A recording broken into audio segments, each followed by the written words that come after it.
The Bergetiger was the name the Allied forces gave to a German World War II armored tracked vehicle based on the Tiger. The vehicle was found abandoned on a roadside in Italy with terminal engine problems.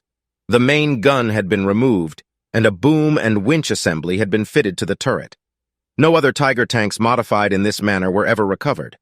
At the time the vehicle was found, it was assumed the vehicle was intended as a tank recovery vehicle. Germans used the Berge prefix to denote recovery vehicle versions of tanks, such as the Bergepanther and Bergepanzer. Thus, the Allies dubbed the vehicle they had found the Bergetiger.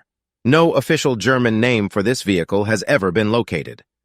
The Bergetiger's role as a recovery vehicle has been disputed ever since its discovery. The evidence often cited against it being a recovery vehicle is that its crane was not designed to tow the weight of a tank, nor was it equipped with any other common recovery equipment.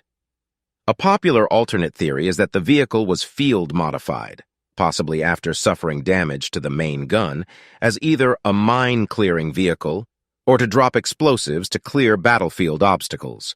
The vehicle weighed 54 tons.